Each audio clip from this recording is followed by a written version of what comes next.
pues estamos aquí en la montaña mágica, que hoy vamos a presentar Apuntes para un futuro caos de Cristian Nieto Távira, que salió en 2020 en Boya Ediciones. Cristian Nieto nació en 1997 y viene del Valle de Ricote, o sea que tremendo viaje se ha dado para venir a Cartagena. En Apuntes para un futuro caos se puede decir que son una verdadera danza de la muerte contemporánea, no ya en ese sentido medieval, sino como una llamada a los incomprendidos que se sienten atrapados por un mundo de apariencia, desesperanza y dolor. Eres un poco malditista, ¿no? En esa influencia, ¿quién está? Pues evidentemente a veces está Bukowski, a veces está García Lorca, a veces está el surrealismo, sobre todo a veces el surrealismo. Pero sí, me lo preguntaban en una entrevista que me hicieron hace unos días, me decían, ¿te consideras un poeta maldito? Y yo dije, bueno, las etiquetas que las ponga la historia y que las ponga quienes luego la estudien. Pero sí, en mi influencia sí que está el malditismo. O sea, yo no sé si yo se pone esa etiqueta o no, pero en la influencia siempre está, evidentemente. Apunta Jesús Pacheco en tu prólogo que están cantadas desde una cuarta persona. Me quiere mucho Pacheco. Sí, Pacheco te quiere mucho. Sí. Que no es un dios, que no sé, el demonio. Es un desdoblamiento de tu personalidad. Es un pozo interior. Es un pozo interior, un mundo oscuro. Es como, para quien haya visto la serie esta de Stranger Things, esta de Netflix, que es como es el mismo mundo, solo que de versión oscura. Pues es lo mismo, o sea, es el mismo mundo que nosotros vemos, pero de un modo oscuro, una forma de ver las cosas muy oscuras. Entonces, no, es un desdoblamiento, sí, porque realmente es mi otro yo, es digamos un doppelganger. La idea siempre me gusta mucho a mí cogerla del doppelganger y de un doppelganger que vive dentro y que además ve un mundo diferente al que nosotros vemos, pero que además tiene cierta semejanza, evidentemente, con el mundo que vivimos. Entonces, este yo poético busca llamar la atención sobre el desgarro como parte de la vida y el caos, el más allá, que digamos que cuando llega al final del poemario te das cuenta que sirve como para liberarnos, ¿no? Sí, esto es lo que dije yo aquí en mi reseña, que me motive mucho. Sí. Bueno, tú tienes un prólogo y un epílogo maravilloso en el libro, que se nota que tienes buenos amigos. Sí. ¿Verdad? ¿A quién vas a recurrir para hacerte un prólogo cuando estás empezando? Pues a tus amigos. No puedes tener ya en un prólogo, yo que sé, a Villena, por poner un ejemplo cercano, ¿no? Siempre está ahí. Sí. Vale. Bueno, pues cuéntanos un poco. Bueno, Apuntes para un futuro caos es mi tercer libro. Efectivamente, como he hecho Anabel, salió en el año 2020. El primero fue en el año 2016, así que ha sido cada 2 años. No ha sido buscado, o sea, realmente no. Que sea cada 2 años es algo realmente aleatorio, ha salido así. Pero desde el segundo libro sí que digamos que todo tiene una línea argumental muy clara. O sea, en el segundo libro ya empecé a escribir de una forma un poco más oscura, donde eso ya me inspiraba más en el surrealismo. De hecho, apuntaba el editor, Luis Sánchez, cuando lo presentaba en Madrid el año pasado en la librería Nakama. Apuntaba que era de los pocos autores que él conocía que se había metido a escribir de una forma tanto surrealista como usando el tema del sueño y que escribí incluso como haciendo surrealista en el momento ese entre la vigilia del sueño, sin haberme metido ni drogas ni haber caído en el alcohol. Realmente bueno, eso de que no has caído en la droga me ha faltado probarle tiene una noche un poco rara acerca de Campos del Río, ¿eh? Sí. Esto hay que decirlo. Solo me faltó probar la ayahuasca, decir verdad. Pero ahí, en el segundo libro, como decía, empecé a hablar de otras cosas que yo consideraba más interesantes, también tanto el tema de la muerte, el paso del tiempo, todo de una forma mucho más oscura. Además, de hecho,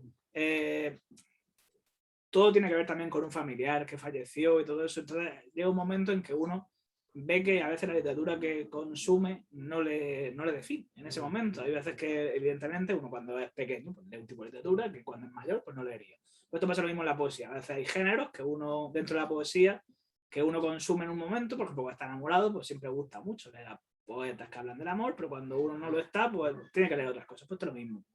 Entonces ese segundo libro ya cogí algo más argumental, que ya ese hilo es lo que sigo teniendo aquí en Apuntes para un futuro caos. Todo más asentado, ya tiene otra idea, al igual que puse números romanos para titular cada poema. Entonces, bueno, todo tiene un hilo argumental mucho más centrado, también hablo de la locura, que tal. O sea que... Pero bueno, también me gusta mucho coger de muchas fuentes. García Lorca, por ejemplo, lo he mencionado antes. García Lorca tiene un poema que puedo empezar leyendo ya. Sí, sí, puedes leer algo, sí. Que ya sé que tiene el discurso muy aprendido. ¿Verdad que sí? García Lorca, cuando fui a Granada hace 2 años, el primer viaje que hice a Granada después de bastantes años que no iba, ya un poco más asentado, ya yo no cuando era pequeño que iba pues a la Alhambra, ¿no? Pero hace 2 años hice un viaje allá a Granada donde hicimos la ruta de Federico García Lorca y evidentemente cuando se conoce la historia de Federico García Lorca y se va para allá, pues todo se ve con otros ojos, cuando se ve la casa del autor, tanto la de Fuente Vaquero como la de pueblo que se llamaba antes Asquerosa, Valderrubio. Y también cuando se va a la Huerta de San Vicente. Y se recorre todos esos sitios con otra mirada, con otro ojo. Y al volver, el viaje había supuesto tanto para mí que cogí el móvil, me puse ahí a leer el romancero gitano y todo lo vi con eso, con otra mirada y lo leía todo de otro modo, mucho más emocional. Y se me ocurrió escribir un poema que cogiera también bastante de esa voz lorquiana, y es el poema número 8, que dice así. La luna sangra en la noche oscura. Cascos de caballos suenan a la lejanía. Los gitanos llegan. Hay un grito que mata al impúdico ser. Azota la negrura de la noche. Nada hay aquí que libere bestias. Tampoco unas estrellas marcaron tanto el camino hacia la muerte. Desde el filo del cuchillo, 2 miradas desafiantes, a punto de comenzar la reyerta. Realmente el poema se llamaba así, se llamaba Reyerta, pero cuando ya decidí ponerle solo números romanos para titular los poemas, pues ya le quité todos, pero bebe del poema Reyerta, que se llama así de propio romancero gitano, y coge básicamente esa idea. Es mi homenaje a García Lorca, que evidentemente siempre será mucho mejor que el propio García Lorca, pero me gustaba hacerle ese guiño. Luego, por ejemplo, hay otros poemas que sí que me baso a veces en la vida real, no solo tanto en el surrealismo y en ese mundo interior. Por ejemplo, cuando hace 3 años estuve en Madrid, una noche ahí que yo estaba en una depresión, fue un verano que era horrible para mí, y el psiquiatra al que fui me recomendó que si lo que me gustaba era viajar, pues que lo hiciera. Y entonces bueno, fui durante 2 semanas yo solo a Madrid, solo a explorar la ciudad, a estar con amigos, a no pensar en ese momento en lo que se me pasaba por la cabeza, que no era bonito. Y entonces tengo una anécdota ahí de esas noches en las que uno necesita a veces beber algo, y Madrid pues no es la mejor ciudad para beber, al menos de forma barata, no. Y a eso le dediqué. Estamos fe. Sí. Y a eso le dediqué el poema número 6. Igual nunca creerás en lo que digo, pero te aseguro que cuando pasó por Malasaña me siento el poeta más solo del mundo, como un sonámbulo en un mundo de gente despierta. Mientras los demás son felices y es la 1 de la madrugada en cualquier reloj de arena, este murciano, perdido en una tierra que no me pertenece, va en busca de un garito abierto donde las esperanzas se paguen a euros el litro. Spoiler, no lo encontré. Tuve que ir a un chino. Malasaña no tienes que ir a un sitio más barato. No, sí. Es que mi problema fue el barrio. Claro. Mi problema fue el barrio. Yo creo que es que beber barato en Madrid, como no te compres la litrona del chino. Al final tuve que hacer eso. Claro. Y allá en lo del Manzanares te pone el mismo. Sí. Y bueno, el poemario al final también sirvió eso, pues, para desfogarme mentalmente, para sacar todo lo que tenía en ese momento de mis locuras personales y también de mi vivencia. Siempre al final la cosa también con la poesía, a mi modo de ver, es que también hay que conseguir un poco también enmascarar la realidad, pero que lo parezca. O sea, esto es como lo que contaba Plinio, ¿no? En su historia antigua, en su historia natural, perdón. Él contaba la historia esta de los 2 pintores que estaban luchando entre ellos para quién es el mejor pintor, y uno pintó unos pajarillos, o sea, perdón, unas frutas, y los pájaros iban a ir a comerse las frutas, y en cambio el otro era ¿cómo se llamaba eso? Era una tela que al descorrerla pues se dejaba ver la pintura, pero cuando el pintor vaya a descorrerla ve que la tela es la propia pintura. Entonces Entonces, claro, ahí se quedaba la lección, ¿no? Como tú has engañado a los pájaros, pero es que yo te he engañado a ti. Entonces la poesía también es un poco eso también, engañar un poco al lector y que piense que todo es real, salvo alguna cosa. Que todo es real salvo alguna cosa. Entonces yo también me gusta, sí que es cierto que hay evidencias personales, pero nunca me gusta especificarlas. Prefiero que sea el lector quien encuentra a veces ese juego. Hay uno en particular, uno de los poemas, que sí que es real, que sí que tiene una importante base real. Si lo encuentro, porque este es el problema de tener números romanos, no ponerle título al libro. Es que son muchos poemas para ponerle título a todos. Es que es la cosa. Es que a mí me da mucha ansiedad tener que titularlo. Es como yo entonces.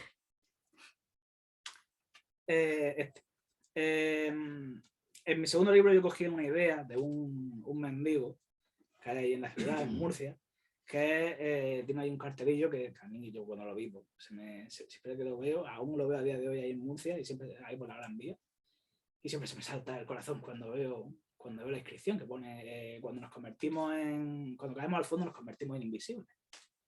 Y tomé toda esa idea para hacer un poema que lo hice en este segundo libro. Y aquí en el tercero luego retomé esa misma idea para hablar de cómo al final los mendigos, toda la gente esa de la sociedad, invisibilizan tanto hasta el punto de que pasamos de ellos y de que al final nuestras vidas siguen siempre lo mismo. Siempre vemos los telediarios, vemos el mundo pasar y a veces no nos damos cuenta de esa gente que está ahí. Y al final, como decía Albert Einstein, que el problema, no es el problema del mundo no es la gente que hace el mal, sino la que se sienta a ver lo que pasa. Y a toda esa gente, la que se sienta a ver qué pasa, es a quien va este poema.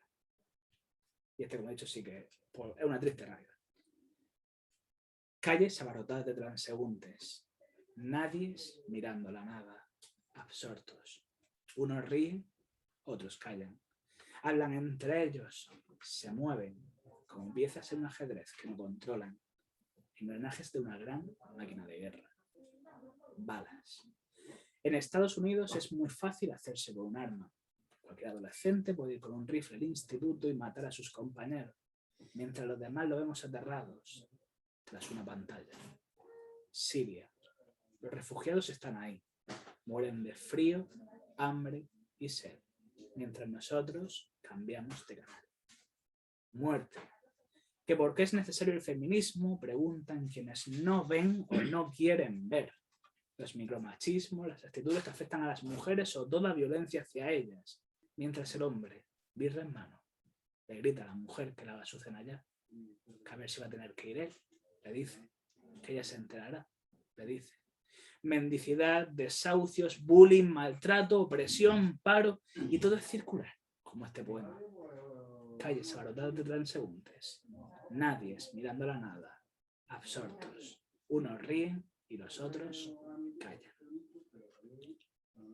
Bueno, ese como he dicho sí que es una triste realidad.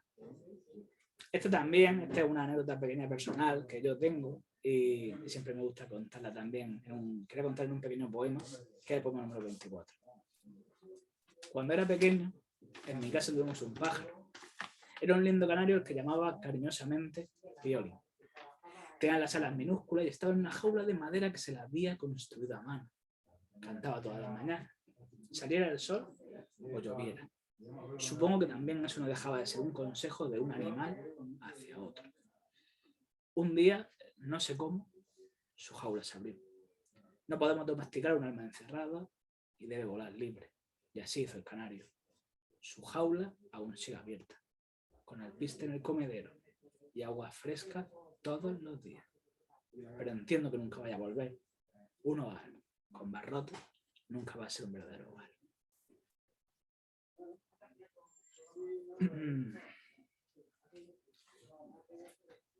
Bueno, el que voy a leer ahora, tampoco no quiero leerlo todo para no hacer spoiler del libro, quiero que también lo descubráis, evidentemente. Para ser un poemario, sí, claro. Hombre, hacer un spoiler de un poemario es un poco complejo, ¿eh? Sí, o sea, eso es como cuando te dicen, hazme una reseña del poemario en 115 palabras. No cuentes no cuentes mucho, pero ¿qué quieres que cuente? Claro. Tengo que dejar ver si es malo, si es bueno o si es regular, Pues sí. ¿no? Y los temas que trata. Anabel, por ejemplo, ha definido el libro como lo de la danza de la muerte y sobre todo también bebe de esa es una idea de este poema que voy a leer ahora, que es de la danza de los muertos, que antes tenía que ver con la danza de los muertos. Y esto lo leí la primera vez en Ítaca, en un recital que organicé. Y dice así: danzad, danzad, y desparramad las tripas por el suelo, que la tierra ya es de fuego, y no me deja ver lo que se hace cenizas. Danzad, danzad y llorad, que vuestras lágrimas son pies que se clavan en pies ajenos y desnudos. Danzad, danzad y soñad, que la esperanza aún tiene sitio aquí. Danzad, danzad y no recéis, que los ruegos a dioses mortales son blasfemias a destiempo. Danzad, danzad y no os confiéis, que hay dagas que acuchillan sin estar afiladas. Danzad, danzad y no bailéis sobre vuestros muertos, que hay cadáveres aún vivos sobre nuestras aceras. Danzad, danzad, borrachos eufóricos, déspotas melancólicos, ególatras confiados. Danzad, danzad, malditos hijos de Caín, y sangrad y morid. Bueno, yo creo que podemos hacer un turno de preguntas, ¿no? Sí, sí, sí, claro. Si queréis Sí. preguntarle algo Sí, sí, a sí, sí. Cristian sobre su ¿Cómo me cuido tan sobre bellamente? su estética de la muerte y, Sí. o sobre sus futuros proyectos, aquí lo tenéis. Háblame de los futuros proyectos. Pues, a ver, sigo escribiendo. O sea, eso es una ¿Tienes realidad. un sitio especial para escribir ahí en Eh, Ricote? Has dicho que eres de Ricote. Sí, Yo siempre- sitio en particular no, porque me sale a veces tanto cuando voy en un autobús sale, como cuando, sobre todo por la noche, cuando estoy durmiendo en mi cama, es cuando más sale a veces, sobre todo lo oscuro. Entonces, particularmente no, también sí que hay parques, evidentemente ser un pueblo con tanta naturaleza, pues siempre también me inspira en una parte de ahí de la huerta. También hay una serie de relatos que yo, por ejemplo, hice hace como un año o así, que estaba muy enfocado en un pueblo. Cogía la idea también de García Lorca cuando él hacía la obra de teatro, por ejemplo, en la casa de Bernardo Alba, él contaba, ¿no?, que el pueblo en el que transcurría la obra era un pueblo de voz. Pero pues coge esa idea, ¿no?, del pueblo, la gente susurrando, todo ese tipo de cosas. Entonces, cuando escribo de esa forma, cuando quiero hablar de eso, sé que me inspira el propio pueblo, porque el propio pueblo al final deja, todos los pueblos son un poco así, ¿no?, de gente que habla, gente que susurra. Y entonces cuando quiero coger eso, sí que tengo la inspiración en el pueblo, sí que escribo, sí que me voy a una parte de la sierra en particular, sí que voy a parque, sí que eso. Pero cuando escribo más de normal, no, ahí mi cama es el sitio. Y respecto a los proyectos, sí, eso tengo la idea ahora mismo de un poemario también, del próximo. De hecho, como este año no ha salido nada, pues igual el año que viene, pues para que así continuemos, ¿no?, con cada 2 años. No lo sé cuándo saldrá, ni aún no lo tengo tampoco terminado. Sí que tengo la idea de que quiero que trate más sobre el tema de la locura, porque hablo mucho de la locura en el segundo libro, en este también, y quiero hacer sí que uno más enfocado. Pero al final es que, claro, como también tiro de temas surrealistas, del tema de la muerte y tal, al final me va a salir, lo estoy viendo que me va a salir como un totum revolutum. Pero bueno, eso sí que tengo la idea. Tengo también idea de una novela en particular, bueno, de terror, curiosamente, porque el terror es un género que me gusta mucho y también me influye bastante, porque para el tema del surrealismo y de tirar de cuando hablo de fantasmas, ya hablo de alegorías, de la oscuridad y tal, evidentemente el terror es la mejor fuente. Tanto aquí, por ejemplo, aquí justamente tengo aquí Drácula, pues Drácula también me inspira mucho, tanto a mí en particular, tanto la novela de Bram Stoker como la película de Francis Ford Coppola, que es una maravilla, me inspiran muchísimo. Entonces, una idea de una novela de terror también la estoy haciendo, pero bueno, todo piano, que se dice, poco a poco. Si alguien tiene alguna pregunta. ¿A qué te dedicas? ¿Estudias? Sí. Actualmente, bueno, estoy estudiando Historia del Arte. Estoy también con periodismo también. Estoy a ver si puedo trabajar en algún medio.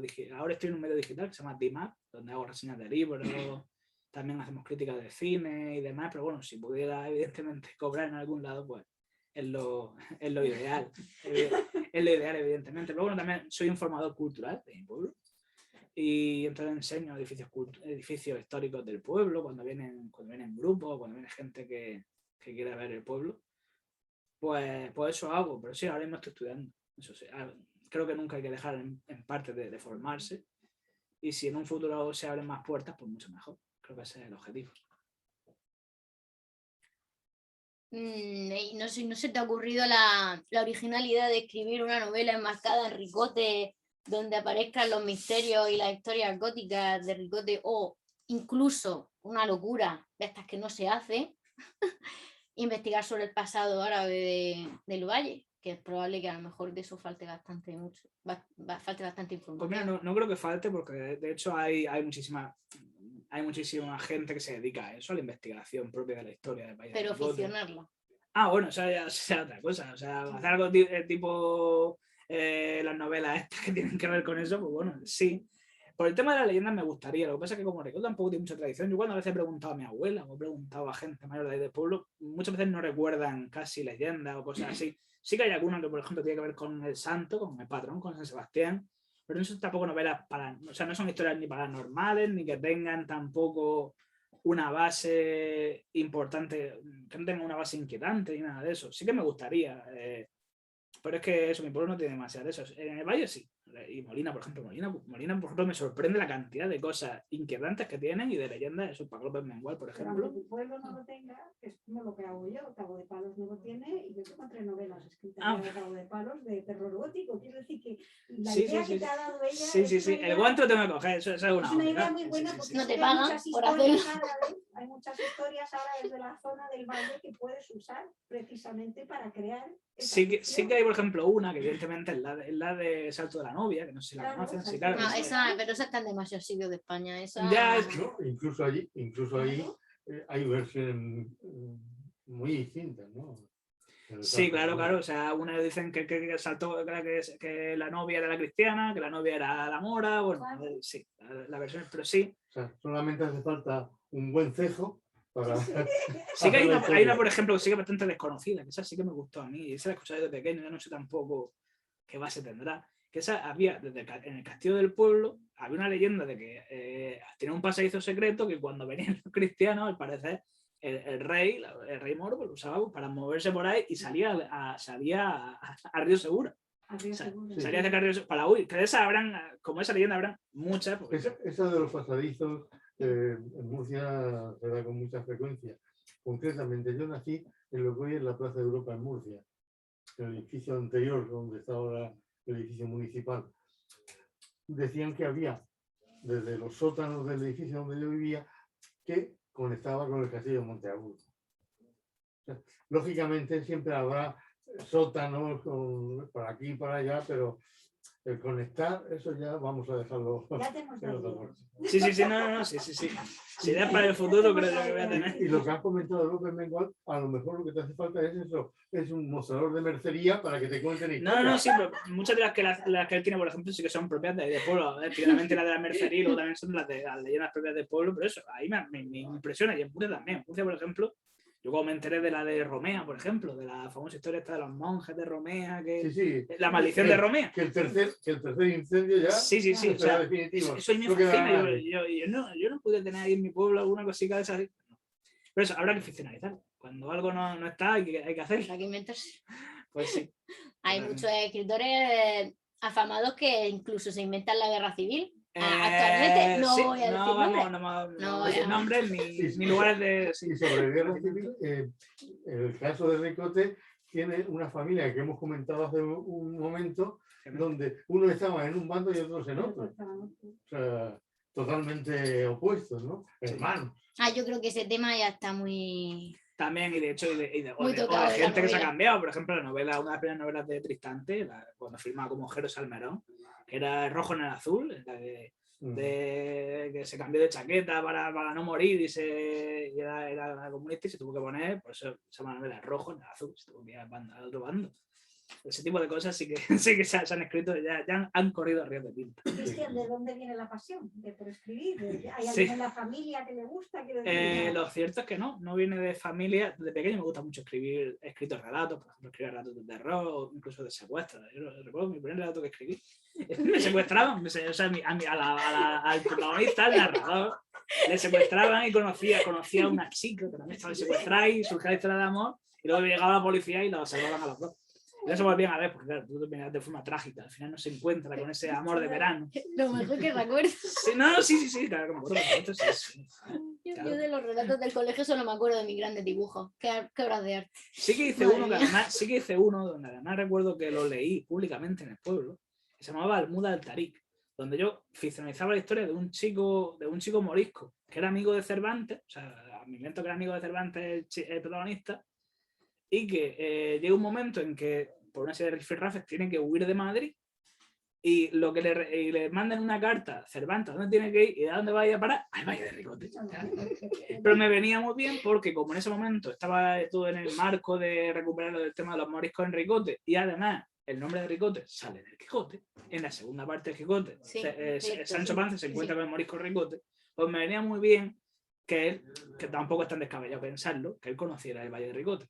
Teniendo en cuenta que muchos alimentos tipo Bueno, limón y cosas así salían hacia ahí. también tienes que tener en cuenta que Cervantes se dedicaba a recaudar impuestos y evidentemente no solo lo recaudaba en la zona de Castilla-La Mancha, sino que formaba parte de Castilla y evidentemente tendría que bajar a Murcia a pelearse para que le pagasen. Entonces la novela Porque pocas palizas se llevaría. Y hay un personaje, aparte de Ricote, del mono Ricote, hay un personaje que es Preciosa, la gitana Preciosa, que la sitúa en Murcia. Sí, claro. Entonces no me parece descabellado y hice ese relato.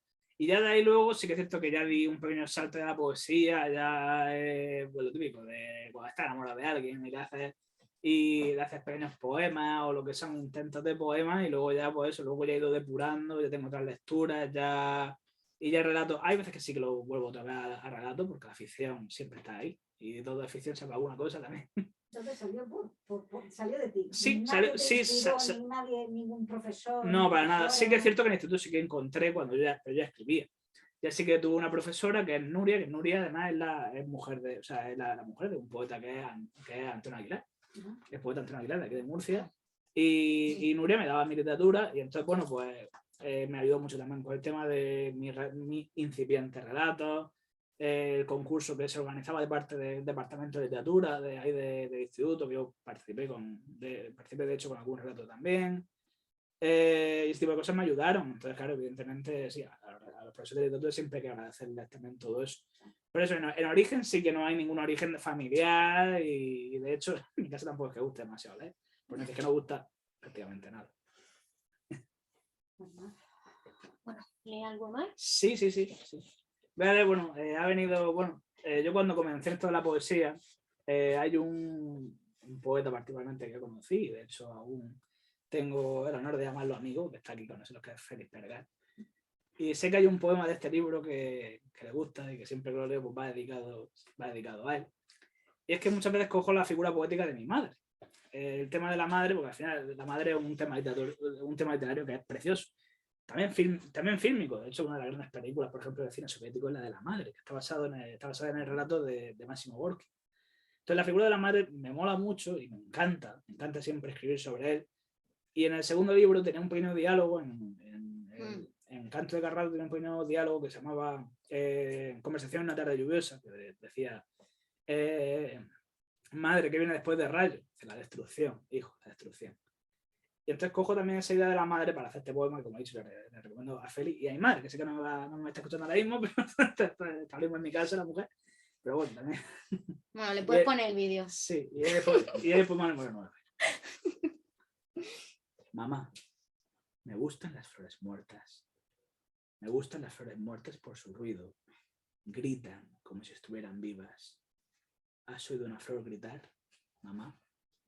Yo las oigo cuando mi sangre cae sobre ellas. Cuando sobre los pétalos me desgarro el alma. Y ellas gritan. No sé si por mi dolor o por el suyo. Muchísimas gracias a todos.